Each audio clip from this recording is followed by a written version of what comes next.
Hello दोस्तों, स्वागत है आपका पीयूष एक्सप्लेन्ड चैनल पर। लायड गेम में अब तक हमने देखा कि एपिसोड की शुरुआत 24 राउंड रशियन रूलेट खतरनाक गेम से होती है। इस गेम का नाम सुनते ही नाव और बाकी खिलाड़ियों के होश उड़ जाते हैं, लेकिन डीलर समझाता है कि यह असली रशियन रूलेट नहीं है। इसमें इस्तेमाल होने वाली स्पेशल रिवॉल्वर में असली गोलियां नहीं चलेंगी। गोली चलने पर सिर्फ फायर की आवाज और गन की वाइब्रेशन महसूस होगी। लेकिन अगर गोली वाली चैम्बर पर ट्रिगर दब गया तो उस खिलाड़ी की टीम को ओपोनेंट टीम को 50 मिलियन येन यानी 50 चिप्स देने होंगे। यानी यहाँ मौत असली नहीं है, लेकिन पैसे का नुकसान बहुत बड़ा है। गेम शुरू करने से पहले डीलर दोनों टीम्स को एक प्रैक्टिस राउंड खेलने के लिए कहता है।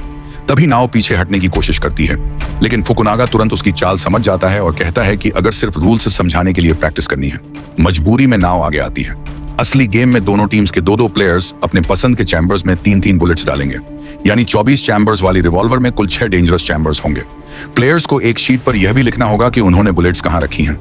नाव बिना ज्यादा सोचे 18, 20, 23 नंबर चुनती है। दोनों टीम्स के बुलेट्स अलग अलग कमरे में लोड किए जाते हैं ताकि सामने वाली टीम को कुछ पता न चल सके। इसके बाद रिवॉल्वर को अच्छी तरह शफल किया जाता है और डीलर उसे तब तक घुमाता है जब तक सिलेंडर खुद रुक न जाए, ताकि कोई भी जानबूझकर बुलेट्स की पोजीशन कंट्रोल ना कर सके। अब आखिरकार असली गेम शुरू होने वाला था। सबसे पहले कौन खेलेगा इसका फैसला होता है और कांजा की नाव को फर्स्ट टर्न मिलता है।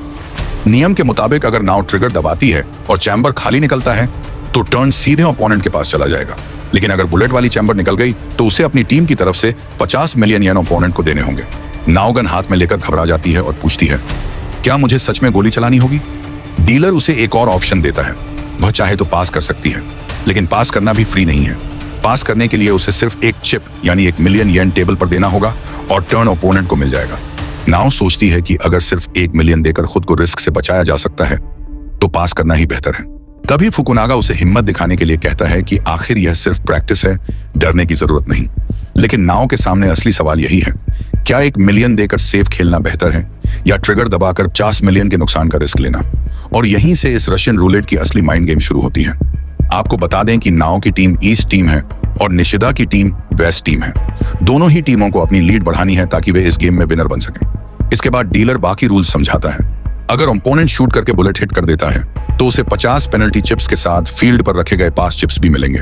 लेकिन अगर ओपोनेंट शूट करे और चेंबर खाली निकले तो फील्ड पर पड़े चिप्स उसे मिल जाएंगे और टर्न वापस उसी के पास आ जाएगा। वहीं अगर कोई लगातार पास करता है, हर बार पास की कीमत डबल होती जाएगी। पहली बार 2 चिप्स, फिर 4, फिर 8 और फिर 16 चिप्स। अगर कोई खिलाड़ी लगातार 5 बार पास कर देता है तो गेम का पूरा फ्लो डीलर के पास चला जाएगा और डीलर खुद ड्रॉ करेगा। अब प्रैक्टिस में निशिदा अपनी बारी पर शूट करता है और चैम्बर खाली निकल जाती है, यानी उसे एक चिप मिल जाता है। इसके बाद नाव की बारी आती है। फुकुनागा उसे समझाता है कि इस मॉक गेम को बेकार मत जाने दो और इसमें कोई क्लू ढूंढो, क्योंकि यही क्लू असली गेम जिताने में काम आएगा। नाव आखिरकार शूट करने का फैसला करती है। 24 चैम्बर्स में कुल 6 बुलेट्स होने की वजह से उसके पास बुलेट हिट होने की प्रोबेबिलिटी 6 आउट ऑफ 23 थी। इसलिए उसे लगा कि खाली चैम्बर मिलने की संभावना ज्यादा है, लेकिन उसकी किस्मत खराब निकलती है और बुलेट हिट हो जाती है। अगर यह असली गेम होता तो उसे 50 मिलियन येन का नुकसान होता। मॉक गेम खत्म होने के बाद नाव परेशान हो जाती है क्योंकि उसे बुलेट्स की पोजीशन का कोई क्लू नहीं मिला।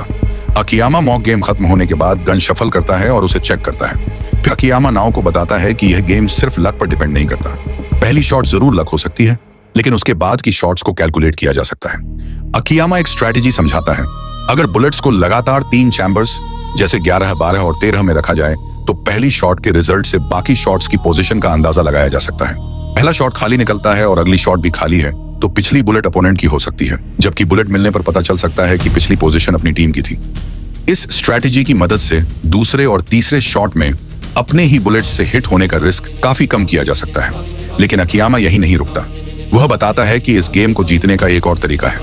अब असली 24 राउंड रशियन रूलेट शुरू होती है।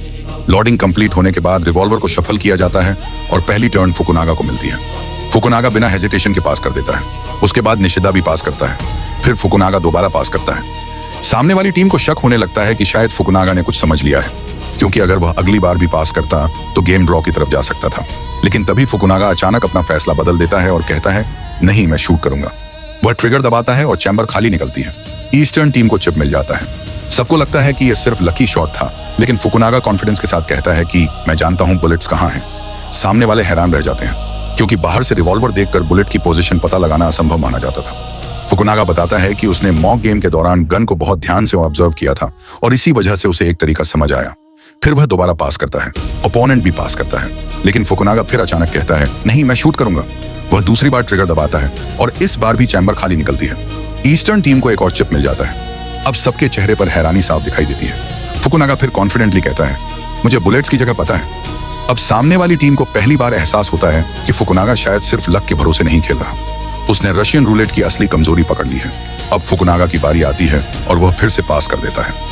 सामने निशिदा को अब शक होने लगता है कि शायद फुकुनागा को बुलेट्स की लोकेशन का पता ही नहीं है, लेकिन अगली ही बारी में वह अचानक शूट करने का फैसला करता है और फिर से चैम्बर खाली निकलती है। ईस्टर्न टीम को एक और फायदा मिल जाता है। अब सबके मन में सवाल था कि आखिर फुकुनागा को इतनी बार सही रिजल्ट कैसे मिल रहा है। फुकुनागा निशिदा को बताता है कि उसे पता है कि गोली किस पोजीशन पर है। यह सुनकर निशिदा हैरान रह जाता है। तभी अकियामा अपनी असली ट्रिक रिवील करता है। वह बताता है कि गेम शुरू होने से पहले डीलर रिवॉल्वर को दोनों प्लेयर्स के सामने शफल करता है और जानबूझकर उसे खुद से नेचुरली रुकने देता है ताकि कोई उस पर चीटिंग का शक न करे। लेकिन यही प्रोसेस असल में गेम की सबसे बड़ी कमजोरी बन गई थी। अकियामा ने मॉक गेम के दौरान रिवॉल्वर को शफल करते समय आने वाली आवाज को ध्यान से सुना था। नॉर्मली बुलेट्स की आवाज एक जैसी होनी चाहिए थी, लेकिन रिवॉल्वर के अंदर कुल 6 बुलेट्स होने की वजह से उसका सेंटर ऑफ ग्रेविटी शिफ्ट हो गया था। इसलिए शफल करते समय सिलेंडर की आवाज पूरी तरह यूनिफॉर्म नहीं थी, उसमें हल्का सा डिफरेंस था। फुकुनागा ने इस छोटी सी आवाज को पकड़ लिया था। मॉक गेम खत्म होने के बाद उसने मौका देखकर गन को खुद भी शफल करके देखा और उसकी थ्योरी कंफर्म हो गई। बुलेट्स अपनी जगह से रैंडमली नहीं घूम रही थी। रिवॉल्वर का वेट एक तरफ ज्यादा होने की वजह से सिलेंडर बार बार लगभग उसी पोजीशन पर रुक रहा था, यानी गन बाइस्ड थी। दोनों टीम्स ने बुलेट्स को लगातार एक ही डायरेक्शन में रखा है तो सेंटर ऑफ ग्रेविटी बना रहेगा और हैवी साइड नेचुरली नीचे जाएगी। ऊपर रिवॉल्वर में एक स्टॉपर भी था जो सिलेंडर को पीछे की तरफ झुकने से रोकता था। इन दोनों चीजों को कंबाइन करने पर एक पैटर्न बनता था। पहले 6 शॉट्स में बुलेट्स आने की प्रोबेबिलिटी बेहद कम हो जाती थी, लेकिन सामने वाली टीम के बुलेट्स भी लगातार 3 पोजीशंस में होने चाहिए थे। तभी अकियामा मुस्कुराकर बताता है कि यही तो उसने पहले से अरेंज किया था। उसने मॉक गेम के दौरान जानबूझकर ऐसी बातें की थी कि सामने वाली टीम को लगे कि 3 बुलेट्स को कंसेक्यूटिव पोजीशंस में रखना सबसे अच्छा स्ट्रेटेजी है, और उसकी बातों का असर भी हुआ। सामने वाली टीम ने बिल्कुल वही किया, यानी जिस स्ट्रेटेजी को वे अपनी चाल समझ रहे थे, असल में वही अकियामा की बनाई हुई चाल थी। फुकुनागा अब पूरी तरह कॉन्फिडेंट था और लगातार शॉट्स खेलता गया। देखते ही देखते 6 शॉट्स लगातार निकल गए और एक भी डेंजरस बुलेट नहीं लगी। ईस्टर्न टीम ने गेम में शानदार बढ़त बना ली और दोनों टीम्स के बीच का अंतर बढ़कर 70 मिलियन येन हो गया। अब सामने वाली टीम को समझ आ चुका था कि वे सिर्फ रशियन रूलेट नहीं खेल रहे थे, वे अकियामा की पहले से तैयार की हुई पूरी स्ट्रेटेजी के अंदर फंस चुके थे। फुकुनागा की शानदार स्ट्रेटेजी की वजह से ईस्टर्न टीम ने पहले 6 शॉट्स में बढ़त बना ली थी, लेकिन अकियामा जानता था कि असल खतरा अब शुरू होगा, क्योंकि 7वें शॉट के बाद रिवॉल्वर में बुलेट मिलने की प्रोबेबिलिटी अचानक बढ़ जाती थी। फुकुनागा भी समझ चुका था कि अब हर ट्रिगर पुल रिस्की है, इसलिए वह चाहता था कि ओपोनेंट खुद शूट करे। लेकिन इसी बीच फुकुनागा ने फिर से ट्रिगर दबा दिया और शॉट खाली निकल गया। अब वेस्टर्न टीम को 3 मिनट का ऑपरेशन टाइम दिया गया। इसी दौरान फुकुनागा नाओ को समझाता है कि अकियामा ने उसे शुरुआत में ही बुलेट्स का सेंटर ऑफ ग्रेविटी शिफ्ट होने वाली बात बता दी थी और इसी वजह से ओपोनेंट ने बुलेट्स को लगातार 3 पोजीशंस में भर दिया था। पहले 6 शॉट्स में बुलेट आने की संभावना कम थी, इसलिए फुकुनागा आसानी से लगातार शॉट्स खेलता रहा और पास करके ओपोनेंट को प्रेशर में भी डालता रहा। लेकिन 7वें शॉट के बाद सिचुएशन पूरी तरह बदल गई। फुकुनागा पास करना चाहता था क्योंकि अब बुलेट हिट होने का रिस्क बहुत ज्यादा था, लेकिन सामने वाला खिलाड़ी समझ गया कि फुकुनागा 7वें शॉट तक कॉन्फिडेंस से क्यों खेल रहा था। उसने सोचा कि शायद फुकुनागा को बुलेट्स की एग्जैक्ट लोकेशन पता है। तभी उसने गन को ध्यान से देखा और उसे एक और क्लू दिखाई दिया, कुछ ब्लैक मार्क्स। उसे लगा कि बुलेट्स डालते समय गन पावर के कारण आसपास काली मिट्टी जैसी निशानियां बन गई हैं। अगर बुलेट्स 3 कंसेक्यूटिव पोजीशंस में रखी गई थी तो उन ब्लैक मार्क्स से बुलेट की लोकेशन पता की जा सकती थी। उसे लगा कि फुकुनागा भी यही ट्रिक इस्तेमाल कर रहा है। इसी कॉन्फिडेंस में उसने अगली शॉट्स के लिए कैलकुलेशन शुरू कर दी, लेकिन असल में वह एक बहुत बड़े ट्रैप में फंस चुका था, क्योंकि वे ब्लैक मार्क्स असली गन पाउडर के निशान नहीं थे, वे सिर्फ फुकुनागा की बनाई हुई ट्रिक थी। उसने अपने आईलाइनर का इस्तेमाल किया था, जो कि बिल्कुल गन पाउडर जैसा दिखता है। फुकुनागा ने भी ओपोनेंट को इसी गलतफहमी में रहने दिया। सामने वाले को लगा कि अगली बुलेट की पोजीशन पता चल चुकी है, इसलिए उसने लगातार शॉट्स लेने का फैसला किया। इस दौरान वह समझता है कि अगर अगली बुलेट 14वें पोजीशन पर है तो अभी कई सेफ शॉट्स मिल सकते हैं। वह कॉन्फिडेंस के साथ शूट करता जाता है। दूसरी तरफ अकियामा शांत रहता है, क्योंकि उसे पता था जिस क्लू पर भरोसा कर रहा है वही उसकी सबसे बड़ी गलती है। टाइम खत्म होने के बाद दोनों टीम्स फिर गेम रूम में लौटती हैं।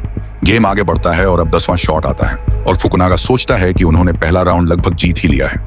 लेकिन तभी नाओ को अचानक कुछ ऐसा दिखाई देता है जिससे उसके होश उड़ जाते हैं। वह समझ जाती है कि उनकी टीम की पूरी स्ट्रेटेजी शायद उल्टी पड़ चुकी है और वे खुद ही एक बहुत बड़े ट्रैप में फंस चुके हैं। यानी रशियन रूलेट का पहला राउंड अभी खत्म नहीं हुआ था, असल खतरा अब सामने आने वाला था। यहीं पर यह एपिसोड एंड होता है। अगर आपको आज का ये लायर गेम एपिसोड पसंद आया हो, वीडियो को लाइक करें, पीयूष एक्सप्लेन को सब्सक्राइब करें और बेल आइकन दबाना बिल्कुल मत भूलिए। मिलते हैं अगले धमाकेदार एपिसोड में।